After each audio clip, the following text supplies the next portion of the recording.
Hello दोस्तों, मैं श्याम कुमार श्रीवास्तव आज फिर एक नए वीडियो के साथ आप लोगों के सामने आ गया हूँ। और आज की वीडियो में हम लोग पढ़ेंगे alpha plus beta minus B बटा ए कैसे होता है और अल्फ़ा इंटू बीटा सी बटा ए कैसे होता है, यानी कि फार्मूला हम लोग प्रूव करने वाले हैं। पिछला वीडियो में हमने आप लोगों को पढ़ाया था कि पॉलिनोमियल होता क्या है, बहुपद होता क्या है, बहुपद कितने प्रकार के होते हैं और बहुपद से संबंधित जितनी भी जानकारी तो सब हमने हासिल किया था। यानी पिछला वीडियो में बहुपद को बारे में जाना था कि बहुपद क्या होता है। आज हम लोग पढ़ेंगे द्विघात बहुपद में alpha plus beta minus B बटा ए कैसे होता है और अल्फा इंटू बीटा सी बटा ए कैसे होता है। तो आप लोग वीडियो अंत तक देखिए ताकि पूरा कॉन्सेप्ट समझ में आए बढ़िया से। चलिए स्टार्ट करते हैं। पहले थोड़ा सा 5 मिनट हम पिछला रिविजन कराएंगे आप लोग को ताकि कुछ अगर भुला गया हो तो याद आ जाए। देखिए हमने स्टार्ट किया था पॉलिनोमियल,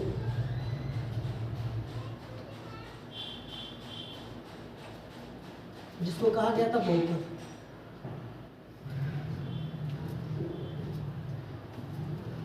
बहुपद पहचानने का नियम हमने आपको बताया था कि बहुपद जो होता है वो डिपेंड करता है वेरिएबल के पावर पे। जैसे मान लीजिए हमने यहाँ पर लिख दिया, जैसे आपको बताया था कि सबसे पहला होता है लीनियर पॉलिनोमियल, जिसको हम लोग रैखिक बहुपद कहते हैं। दूसरा बताया था द्विघात बहुपद, जिसको क्वाड्रेटिक पॉलिनोमियल कहा जाता है।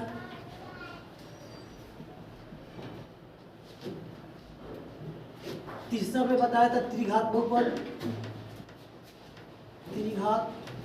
जिसको हम लोग क्यूबिक पॉलिनोमियल कहते हैं। देखिए रैखिक बहुपद क्या था, जिसका पावर 1 था। जिस पॉलिनोमियल का पावर 1 था उसको हमने बोला था रैखिक बहुपद। जिस पॉलिनोमियल का पावर 2 उसको हमने बोला था द्विघात बहुपद। और जिस पॉलिनोमियल का पावर 3 उसको हमने बोला था त्रिघात बहुपद। और ये बात भी हमने आपको बताया था कि किसी भी बहुपद में जो शून्यक होते हैं वो शून्यकों की संख्या डिपेंड करती है बहुपद के घात पर, यानी the number of zeros are always dependent on the power of polynomial. जैसे मान लीजिए किसी भी पॉलिनोमियल का अगर पावर 5 है तो हम कहेंगे उसमें शून्यकों की संख्या भी कितनी होगी, 5 होगी। अगर पावर 2 है तो शून्यकों की संख्या भी कितनी होगी, 2 होगी। और उस दिन पिछला वीडियो में मैंने आपको बताया था कि इस रैखिक बहुपद का शून्यक कैसे निकालते हैं, शून्यक निकालने का तरीका क्या होता है। एक बार उसको रिवीजन करा दें हम आप लोग को। देखिए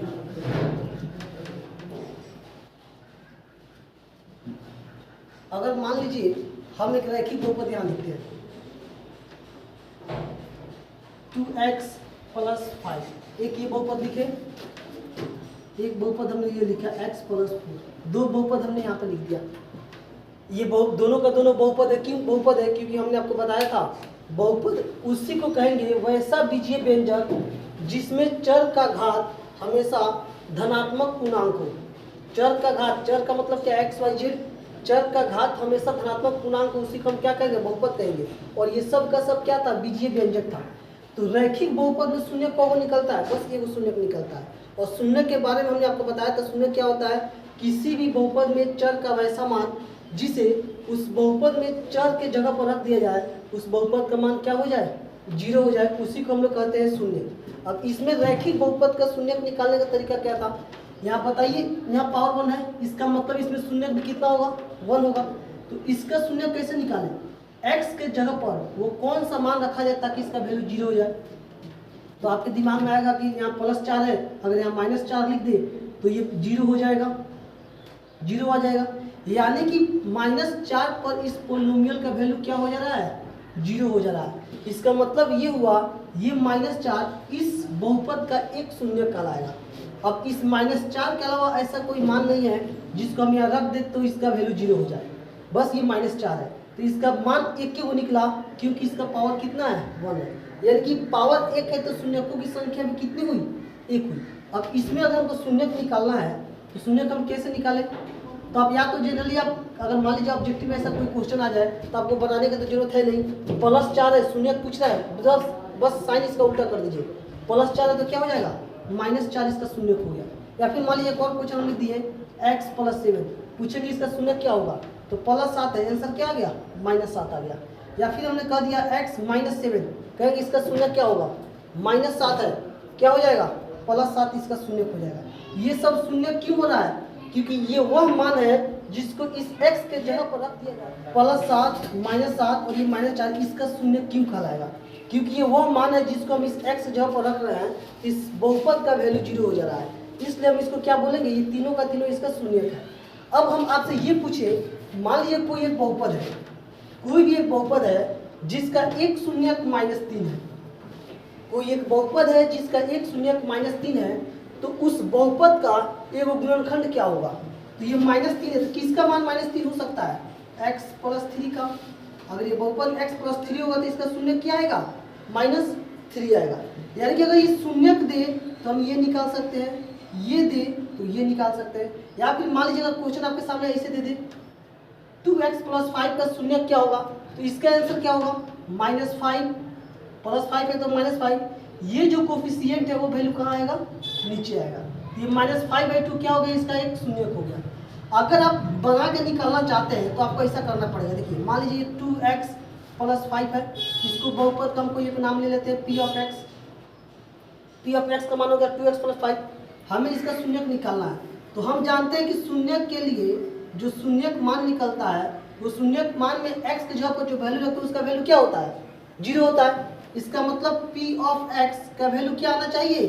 शून्यक निकालने के बाद 0 आना चाहिए। तो 2x + 5 = 0, 2x = -5 और यहाँ से x का मान क्या आ गया? -5/2, यानी कि ये -5/2 इसका शून्यक हुआ। तो ये सब करने का आपको क्या जरूरत है? आपको अगर हो सकता है ऑब्जेक्टिव ये सब क्वेश्चन पूछे, तो हमने आपको बताया कि जो साइन यहाँ रहेगा +5 है तो -5 कर देंगे, अगर -5 है तो +5 कर देंगे, और ये जो कोफिशिएंट है उसको नीचे लगा देंगे बस। जैसे एक और क्वेश्चन हम लिखे आपके सामने 3x + 5 4, इसका शून्य क्या होगा? तो -4 बट्टे में क्या 3, इसका शून्य हो जाएगा। अब हम आपसे ये पूछे, अगर हम शून्य आपको दे दे, ये हम क्यों समझा रहे हैं? क्योंकि इसका यूज जस्ट अभी जब हम प्रूव करेंगे α + β - b/a, तो उसमें इसका यूज पड़ेगा, इसलिए हम आपको पहले ये सब समझा रहे हैं। इसको मिटाते हैं।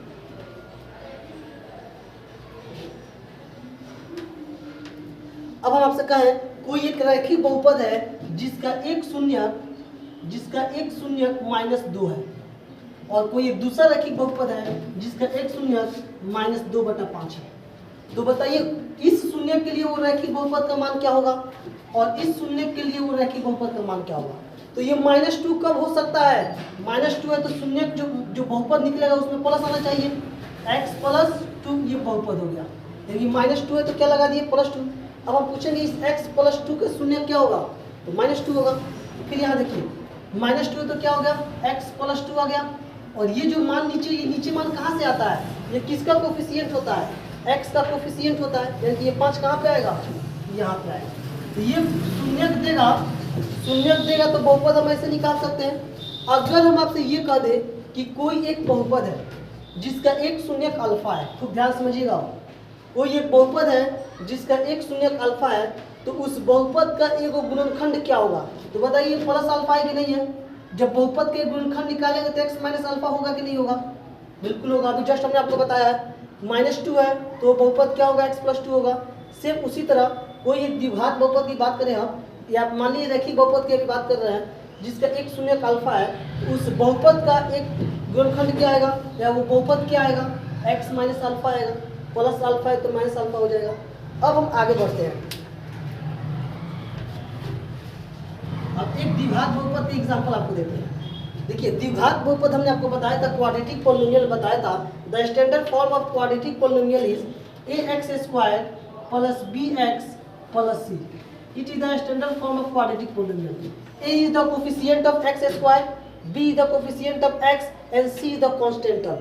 ये a है, ये b है और ये क्या है? c है।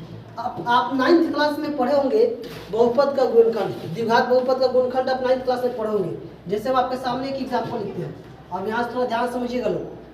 x² + 7x + 10, यह एक द्विघात बहुपद है। इसमें ये a है, ये b है और ये क्या है? c है। हम आपसे कहें कि इसका गुणनखंड निकालिए, शून्यक नहीं बोले निकालने के लिए, केवल बोले गुणनखंड निकालिए। तो इसका गुणनखंड क्या होगा? x² + 5x, ये सब आप 9th क्लास में पढ़े होंगे। 2x + 10, x यहाँ से हम कॉमन निकालेंगे, ये x + 5 होगा, यहाँ से 2 कॉमन निकालेंगे, ये भी x प्लस 5 होगा। x प्लस 5 दोनों में आ रहा है, इसको कॉमन निकालिए x प्लस 5 और ये x प्लस 2 होगा। कोई दिक्कत यहाँ तक? यानी इस बहुपद का यह एक गुणनखंड है। अब एक बात बताइए, हम बोले कि यह 15 है, इस 15 का गुणनखंड कितना है? तो आप कहिएगा 3 गुने 5 है। तो क्या फिर इस दोनों नंबर को हम गुना करेंगे, इतना आएगा कि नहीं आएगा? फिर आ जाएगा। 3 में 5 से गुना करेंगे तो फिर 15 आ जाएगा। यानी कि इस द्विघात बहुपद का गुणनखंड ये दोनों निकला है। अगर हम इस दोनों को गुना कर दे तो फिर ये आ जाएगा। यानी कि यदि किसी बहुपद का हमको गुणनखंड पता चल जाए तो हम वो बहुपद निकाल सकते हैं। मान लीजिए हम ये सब नहीं दें, ये सब हम हटा दें, आपसे बस इतना बोल दें कि कोई एक द्विघात बहुपद था जिसका गुणनखंड ये है, तो बहुपद क्या है? तो आप कहिएगा दोनों को गुना कर दीजिए। दोनों को गुना कर देंगे ये वैल्यू हमारे सामने आ जाएगा। अब हम आपसे ये पूछे कि बताइए इस x प्लस 5 का एक शून्य क्या होगा? तो आप कहिएगा -5 होगा। और ये x प्लस 2 का एक शून्य क्या होगा? -2 होगा। अब ये हम क्यों बता रहे हैं, ये देखो, इसका शून्य -5 हुआ, इसका शून्य -2 हुआ। अब हम ये सब मिटा देते हैं टोटल, बस ये दो मान छोड़ेंगे, ये सब हमने मिटा दिया फाइनल। और हमने आपसे बस ये बोल दिया कोई एक द्विघात बहुपद है जिसका शून्य -5 और -2 है। इसमें शून्य 2 को क्यों निकला? क्योंकि द्विघात बहुपद में घात कितना होता है? 2 होता है। और हमने बताया था कि शून्य जो होता है वो निर्भर करता है, डिपेंड करता है बहुपद के घात पर। घात जितना होगा उसका शून्यकों की संख्या भी उतनी ही होगी। तो इसमें शून्य 2 को निकला है, तो हमने बोल दिया कि कोई एक द्विघात बहुपद है जिसका शून्य -5 और -2 है। तो हमको उस द्विघात बहुपद का मान बताइए निकाल कर। अब देखिए क्या करेंगे, ये सबसे पहले हम ये पता करेंगे कि उस द्विघात बहुपद का गुणनखंड रूप क्या होगा। तो ये -5 है, तो ये किसका -5 होगा? अभी हम पहले आपको सिखाए हैं, -5 है, इस बहुपद का मान होगा x प्लस 5, देखिए बहुपद का मान। और ये -2 है, इसका मान क्या हो जाएगा? x plus 2। यानी कि ये दोनों का दोनों, ये मान और ये मान, दोनों का दोनों क्या आएगा? उस बहुपद का एक गुणनखंड आ गया। अब इस दोनों को अगर हम गुना कर दें तो हमारे सामने वो बहुपद भी आ जाएगा। देखिए कैसे, x में दोनों से गुना करेंगे, x में 1 से करेंगे तो x स्क्वायर, x में 2 से करेंगे तो 2x, 5 में 1 से करेंगे तो 5x, और 5 में 2 से करेंगे तो 5 2 जा 10, x square plus 5 2 7x plus कितना 10। देखिए आया कि नहीं आया? आ गया एक बात। यानी कि बहुपद वही था, हमने आपको सिखाया कि गुणनखंड से बहुपद में कैसे जाएंगे, बहुपद से गुणनखंड कैसे निकालेंगे। अगर शून्य भी दे दे, किसी द्विघात बहुपद का अगर 2 शून्य दे दे तो उस दोनों द्विघात बहुपद का सबसे पहले गुणनखंड निकालेंगे। गुणनखंड निकालने के बाद दोनों में मल्टीप्लाई कर देंगे तो हमें बहुपद भी प्राप्त हो जाएगा। अब हम आपसे ये पूछ रहे हैं,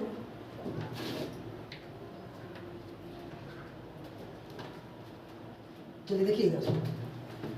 अब हम आपसे ये बोले कि मान लीजिए एक द्विघात बहुपद है ax² plus bx plus c standard form के रूप में है, तो इसका भी शून्य 2 होगा, एगो अल्फा होगा और एगो क्या होगा? बीटा होगा। अभी तो क्लियर हमको पता नहीं कि क्या है, तो हमने शून्य को मान लिया, पहला शून्य का अल्फा होगा, दूसरा शून्य बीटा होगा। इस अल्फा बीटा के आधार पर हमको ये बता दीजिए, इस अल्फा बीटा के आधार पर इस दिए गए द्विघात बहुपद का एगो गुणनखंड क्या होगा, यानी गुणनखंड रूप क्या होगा। अभी जस्ट हमने बताया अगर शून्य दिया हुआ है तो गुणनखंड रूप कैसे निकालते हैं। बताइए, x का ही ना माने अल्फा, ये भी x का ही माने बीटा, तो इसका एक बहुपद हमको x माइनस अल्फा आएगा और इसका एक बहुपद हमको x माइनस बीटा आएगा कि नहीं आएगा? और इस दोनों को मल्टीप्लाई करेंगे तो ये वाला वैल्यू आ जाएगा। अभी जस्ट हमने प्रूफ करके आपको दिखाया पीछे। तो इसी आधार पर हम प्रूफ करने जा रहे हैं अल्फा प्लस बीटा बराबर -b/a, और आप लोग ध्यान से समझते रहिए। तो ऊपर लिख दीजिएगा लोग, सीधे करें कि या फिर proof that alpha plus beta बराबर -b/a और अल्फा इंटू बीटा बराबर c/a।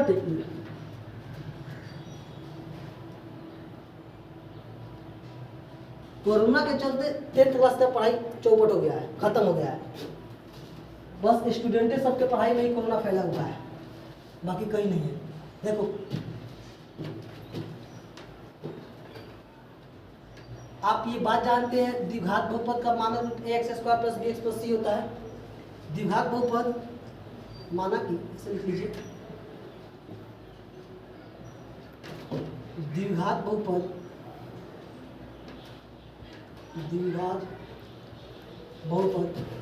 ax² plus bx plus c के दो शून्य के दो शून्य अल्फा और बीटा है। दो शून्य इतना का हमने दो शून्य किसको मान लिया? अल्फा और बीटा इस द्विघात बहुपद इतना के दो शून्य है तथा इसलिए आप बताइए x माइनस अल्फा और x माइनस बीटा इस द्विघात बहुपद का गुणनखंड होगा कि नहीं होगा? बहुपद का गुणनखंड होगा।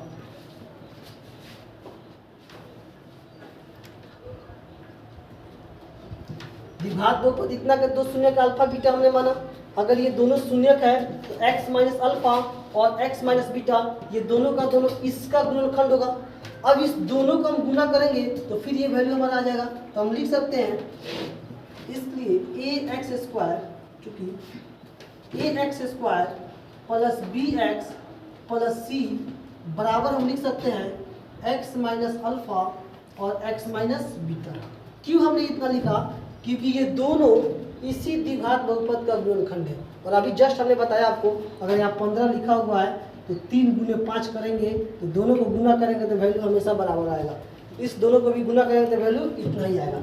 अब यहाँ हम क्या करते हैं? कांस्टेंट टर्म किसी अज्ञात राशि k से मल्टीप्लाई कर देते हैं। अब इस k से मल्टीप्लाई हमने क्यों किया अभी जस्ट हम आपको बताएंगे, पहले आगे समझ लीजिए। ax square plus bx plus c बराबर k इस x से दोनों मल्टीप्लाई करेंगे। x में x से किए तो x स्क्वायर माइनस x में बीटा से किए तो बीटा x माइनस x में अल्फा से किए तो alpha x minus minus plus alpha में बीटा से करेंगे तो अल्फा इंटू बीटा। कोई दिक्कत नहीं यहाँ तक? आगे बढ़ते हैं। ax square plus bx plus c बराबर k x स्क्वायर। यहाँ देखिए यहाँ भी x है और यहाँ भी x है, दोनों जगह x है।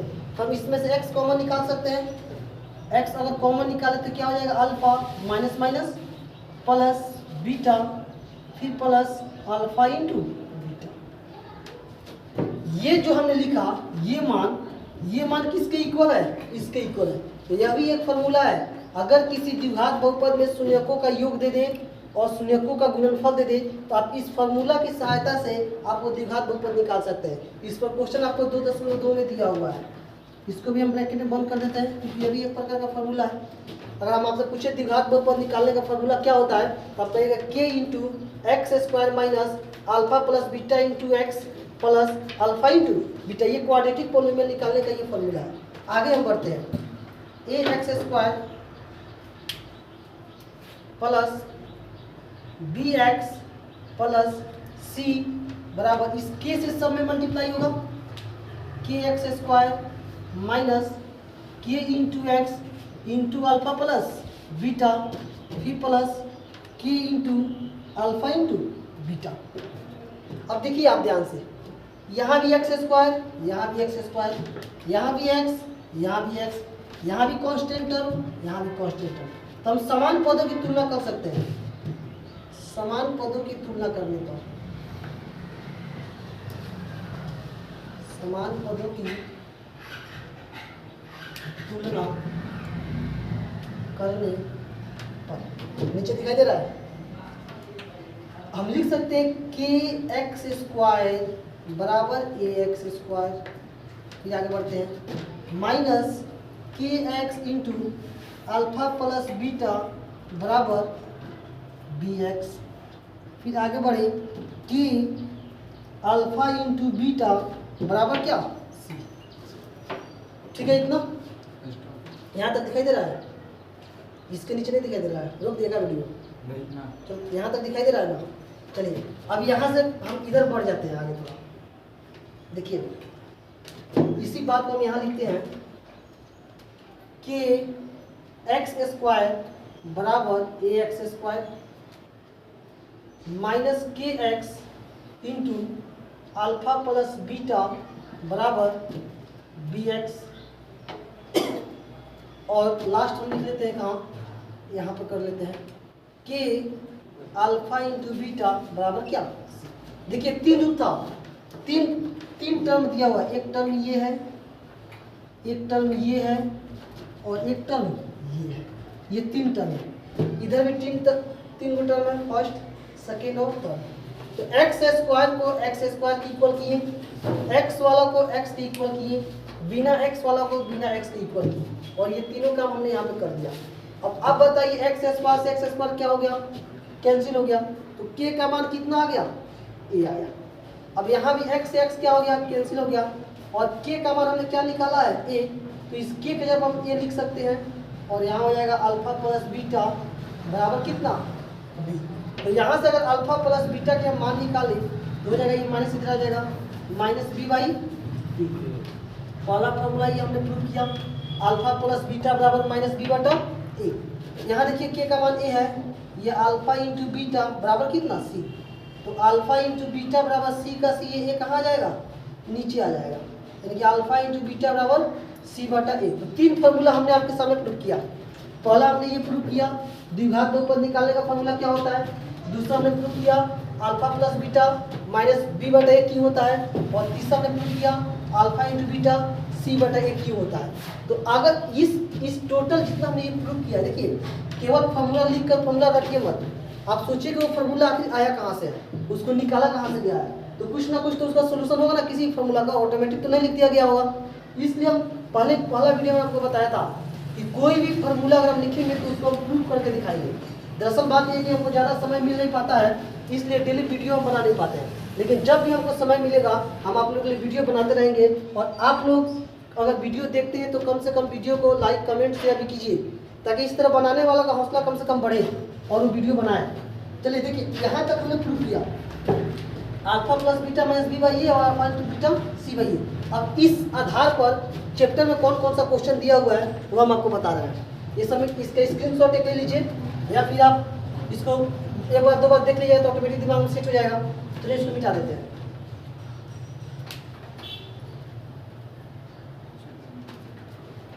जो भी चैप्टर आप पढ़ाएंगे लाइन बाय लाइन, इन्हीं की छोड़ छोड़ कुछ नहीं पढ़ाएंगे, बहुपद खत्म करेंगे, उसके बाद लीनियर इक्वेशन ऑफ 2 वेरिएबल पढ़ाएंगे, हर एक चैप्टर वाइज आपको पढ़ाते रहेंगे। लेकिन आप कोशिश करेंगे वीडियो आप लोग को डेली मिले, डेली एक वीडियो आप लोग के लिए प्रोवाइड कराएंगे हम।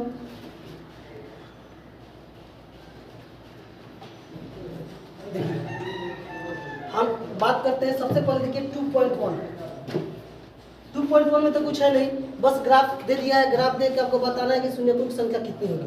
तो एक्स अक्ष पर देख लेंगे, अगर एक्स वाला बहुपद है तो एक्स अक्ष पर कितनी जगह काटा है वो उसका शून्यकों की संख्या हो जाएगी।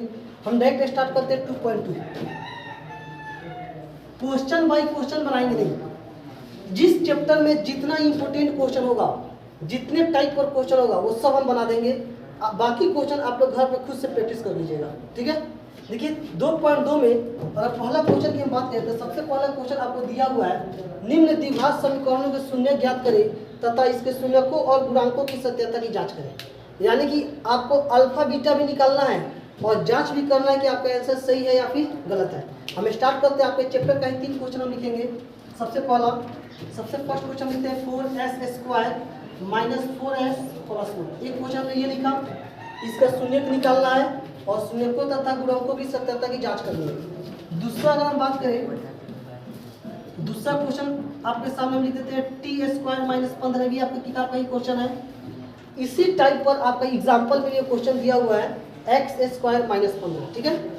अगला बात करें नंबर 3, 4u² माइनस 8। देखिए आपको जो हम द्विघात समीकरण पढ़ाएंगे आगे तो बताएंगे द्विघात समीकरण का 2 रूप होता है, एक होता है शुद्ध द्विघात समीकरण और एक होता है पूर्ण द्विघात समीकरण। क्या कर रहा है उसको बंद कर दो।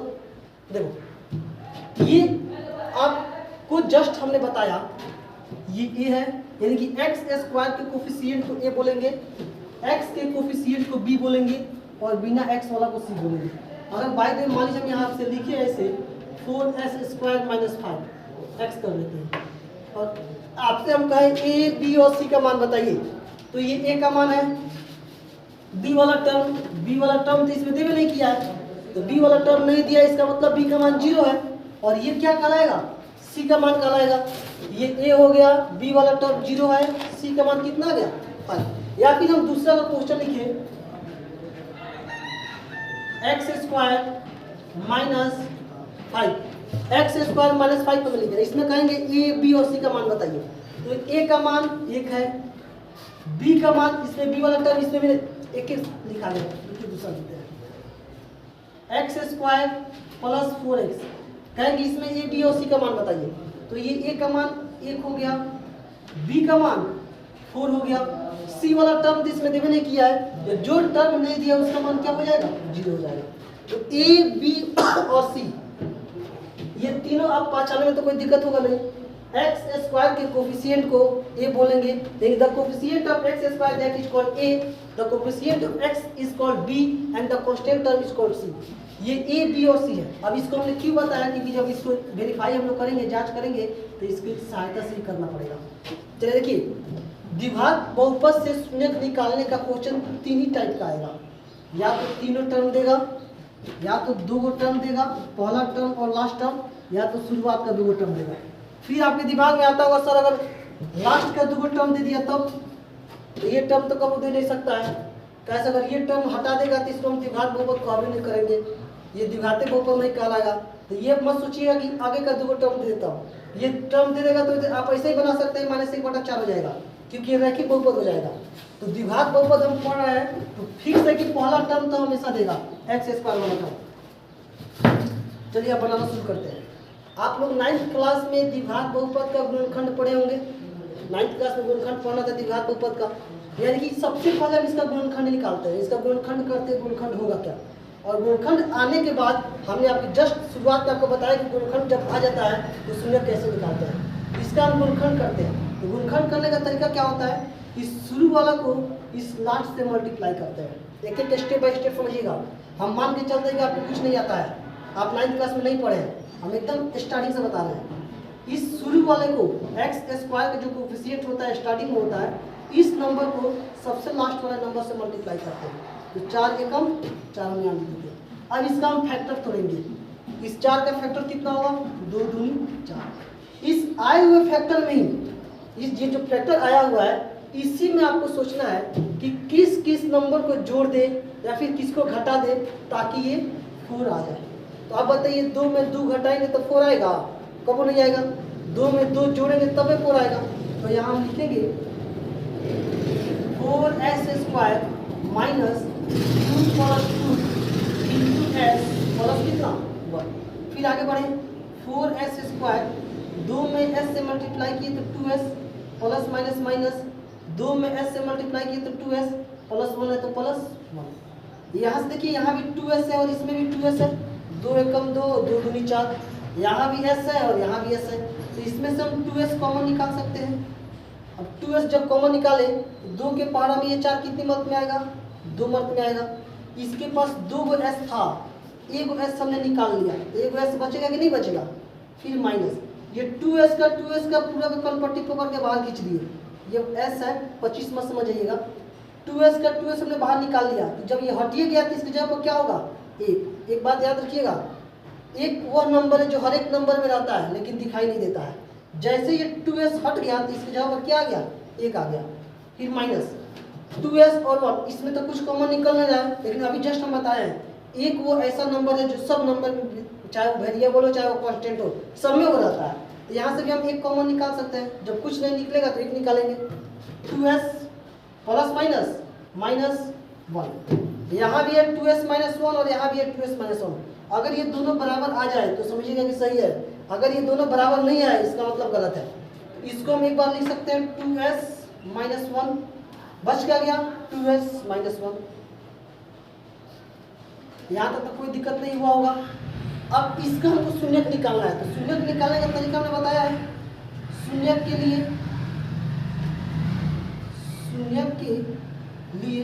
ये 2s माइनस 1 का मान 0 और यहाँ भी 2s माइनस 1 का मान 0। तो यहाँ से अगर हम s का मान निकालें तो 1/2 हो जाएगा। माइनस 1 है प्लस 1, ये कोफिशिएंट है नीचे आ गया। यहाँ से भी s का मान कितना हो गया, 1/2 हो गया। तो इसको बोलेंगे अल्फा और इसको क्या बोलेंगे, बीटा। यानी कि अल्फा का मान आ गया 1/2 और बीटा का मान कितना आ गया 1/2। अब हमको वेरीफाई करना है, जांच करना है कि हमारा ये बनाया हुआ सही है या फिर गलत है। तो इसको भी फिलहाल मिटा के यहाँ पर हम जांच कर लेते हैं। फिर आगे उसके बाद क्वेश्चन उतार के बनाया जाएगा। यहाँ तक तो कोई दिक्कत नहीं हुआ होगा। कैसे हमने ये मान निकाला, ये अल्फा कैसे निकाला और ये बीटा कैसे निकाला। अगर क्वेश्चन में नहीं कहता जांच करने का तो हम इतना ही छोड़ देते, यहीं तक हमारा आंसर हो जाता। लेकिन क्वेश्चन में दे दिया कि आप इसको जांच कीजिए। अब यहाँ लिखते हैं जांच।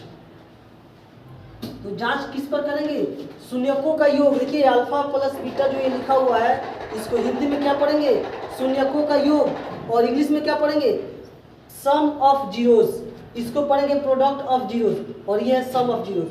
यानी कि alpha plus beta minus b by a, alpha into beta c by a. और कह दे शून्यकों का योग 5 दिया हुआ है, इसका मतलब क्या हुआ, अल्फा प्लस बीटा का मान 5 दिया हुआ है। और हम कह दे शून्यकों का गुणनफल 5 दिया हुआ है, इसका मतलब हुआ अल्फा इंटू बीटा का मान 5 दिया हुआ है। चलिए देखिए जांच करते हैं। तो आप ये बात जान गए हैं, अल्फा प्लस बीटा का मान होता है माइनस बी बटे ए, और अल्फा इंटू बीटा का मान होता है सी बटे ए। अल्फा का मान कितना है, अल्फा का मान है 1/2, बीटा का मान कितना है 1/2, माइनस बी का मान कितना है। तो बी कहाँ देखेंगे, बहुपद में देखेंगे, ये इसमें ए बी सी निकालना है। तो बी का मान कितना है, देखिए बी का मान -4 है, हमने लिख दिया -4। ए का मान कितना है 4 है, हमने लिख दिया 4। अब 1/2 में 1/2 अगर ऐड करें तो कितना होगा, 1 + 1 होगा, और यहाँ माइनस माइनस प्लस केवल 4/4 होगा। 1 और 1 ऐड किए तो 2/2, यहाँ 4/4। ये भी कट के 1 हो गया और ये भी कट के 1, दोनों बराबर आ गया। इसको जांच करते हैं। अल्फा इंटू बीटा होता है c/a। अल्फा का मान कितना है 1/2, और बीटा का मान भी कितना है 1/2। सी का मान कितना है, देखिए सी का मान है 1, हमने लिख दिया 1, और ए का मान कितना है, ए का मान है 4, तो हमने लिख दिया 4। यानी कि भी हो जाएगा 1/2 दूनी 4, ये भी कितना का 1/4। यानी कि शून्यकों का योग भी सेटिस्फाइड किया और शून्यकों का गुणनफल भी सेटिस्फाइड किया। इसका मतलब ये हुआ हमारा जो ये बनाया हुआ आंसर है, दोनों का दोनों आंसर क्या है, सही है। तो द्विघात बहुपद का शून्यक निकालें और शून्यकों का जांच करें, आप इस तरीके से कीजिएगा। बात समझ में आया। अब हम अगला क्वेश्चन की तरफ बढ़ते, जो हमने बोर्ड पर लिखा था, सेकंड नंबर क्वेश्चन, इसको मिटा दे रहे हैं। अगर वीडियो समझ में नहीं आया तो एक बार 2 बार आप लोग वीडियो देखा कीजिए, समझ में आ जाएगा। और अगला वीडियो हम कोशिश करेंगे कल ही आवे, और केमिस्ट्री या बायोलॉजी का क्लास हम लेकर आएंगे। फिजिक्स का फर्स्ट चैप्टर हमने शायद पढ़ा दिया हुआ है, आप लोग प्ले लिस्ट में जाकर देखिएगा। फर्स्ट चैप्टर कुछ पढ़ाए थे उसमें। चलिए देखिए अगला क्वेश्चन में लिखा था t² -15। एक क्वेश्चन तो ये है, और एक क्वेश्चन आपके एग्जाम्पल में दिया हुआ है x² -3। आप किताब निकाल के लिखिएगा, आपके एग्जाम्पल में दिया हुआ है x² -3 का शून्य निकाले तथा जांच करें।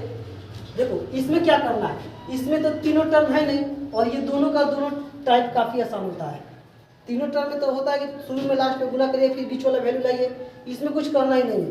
इसको हम 2 तरीके से बना सकते हैं, या तो हम डायरेक्ट लिख देंगे शून्य के लिए शून्य निकाल लेंगे, या फिर इसका गुणनखंड रूप तैयार करेंगे। इसका गुणनखंड रूप हो क्या सकता है, तो बताइए। इसको हम लिख सकते हैं t² ये 15 है, तो क्या हम इसको ऐसे लिख सकते हैं √15 का होल स्क्वायर। √15 को तोड़ेंगे, स्क्वायर करेंगे तो फिर तो वैल्यू 15 ही आ जाएगा, तो हम इतना लिख सकते हैं। और इतना लिखने से फायदा क्या होगा कि ये a² - b² पर बैठ जाएगा। तो a² - b² का फॉर्मूला क्या होता है, a + b और फिर a माइनस, ये फॉर्मूला होता है। अब इसका शून्य का साइन से निकाल सकते हैं। शून्य के लिए क्या हो जाएगा, t + √15 बराबर 0, और यहाँ t - √15 बराबर 0। तो यहाँ से t का मान √15 हुआ, और यहाँ से t का मान -√15 हुआ, यहाँ से t का मान √15 हुआ। इसमें ये अल्फा कहलाएगा और ये क्या कहलाएगा, बीटा कहलाएगा। अब हम जांच कर लेते हैं कि हमारा आंसर सही आया हुआ है या फिर गलत है।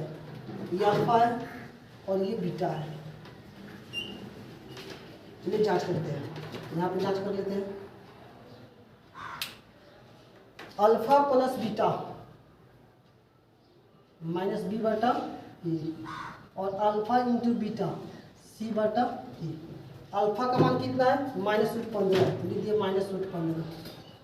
बीटा का मान कितना है √15, तो लिख दिए √15। माइनस बी का मान कितना है, यहाँ तो बी देवे नहीं किया है, शुरुआत में आपको बताएंगे ए बी और सी हम कैसे पहचानेंगे, इसमें तो बी का मान दिया हुआ नहीं है, तो जब बी का मान नहीं दिया तो हम आसानी से लिख सकते हैं 0 और नीचे क्या हो गया 1, तो ये कट के क्या हो गया 0 और 0/1 वैल्यू क्या आएगा 0 आएगा, दोनों का मान बराबर हो गया। लेकिन अगर इसी को ऐसा लिख देते 1/0 और वैल्यू क्या आएगा, तो इसका ही मान 0 थोड़े होगा, इसका मान क्या होगा इन्फिनाइट होगा, यानी कि अपरिभाषित होगा। याद रखिएगा इस बात को, 1/0 का मान अपरिभाषित होता है, लेकिन 0 के नीचे कोई नंबर आता है तो उसका मान क्या होता है 0 होता है। और ये हम एक बार शायद नंबर सिस्टम जो वीडियो बनाए हैं उसमें इसको डिफाइन भी किया है। अगला देखिए alpha into beta c/a, alpha का मान कितना है -√15 और बीटा का मान √15, सी का मान कितना है -15 और ए का मान कितना है 1। ई √15 में √15 से गुना करेंगे तो क्या आएगा -15 हो गया, रूट तो हट जाएगा और यहाँ भी क्या आ गया -15 आ गया, ये भी आसानी से बन गया, कोई दिक्कत नहीं इसमें भी। आप इसी आधार पर आप इस क्वेश्चन को घर पे बनाइएगा, इस एग्जाम्पल में जो आपने किताब में दिया हुआ है। चलिए फिर हम आगे बढ़ते हैं क्वेश्चन नंबर 3 लाइन, बस ये 3 क्वेश्चन बना लीजिए, बाकी जो एक्स्ट्रा क्वेश्चन किताब में आपका दिया हुआ है उसमें तीनों टर्म दिया हुआ है, जैसे फर्स्ट में क्वेश्चन बनाए थे वैसे आप उस क्वेश्चन को भी बना सकते हैं। आगे देखिए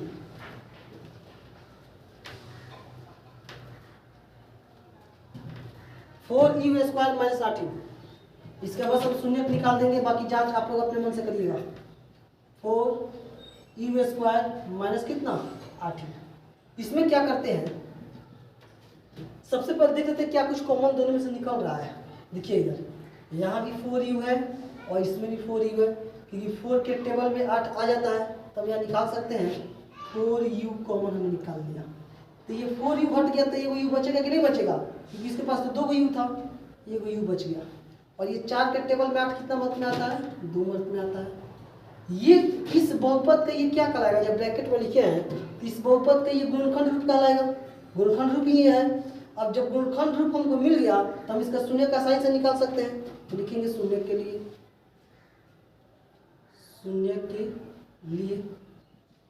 4u = 0 और ये u - 2 = 0, तो यहाँ से u का मान 0/4 हो जाएगा और यहाँ से u का मान 2 हो जाएगा, तो ये क्या हो गया अल्फा का मान 0 और बीटा का मान 2। बाकी जांच जैसे हम पिछला बताए वैसे आप जांच आसानी से इसको कर सकते हैं। तो आज हमने बताया आपको 2.2 का first number question, second number question भी हार्ड नहीं है, उसमें दिया हुआ है द्विघात समीकरण ज्ञात करें जिसके शून्यकों का योग तथा शून्यकों का गुणनफल दी गई संख्या है। तो अगला वीडियो में जब हम पढ़ाएंगे तो आपको उसमें का एक क्वेश्चन बताने के बाद अगला टॉपिक को स्टार्ट करेंगे, ठीक है। अभी फिलहाल इतना ही रहने देते हैं और आप लोग वीडियो देखने के बाद वीडियो को लाइक कमेंट शेयर जरूर करें। धन्यवाद।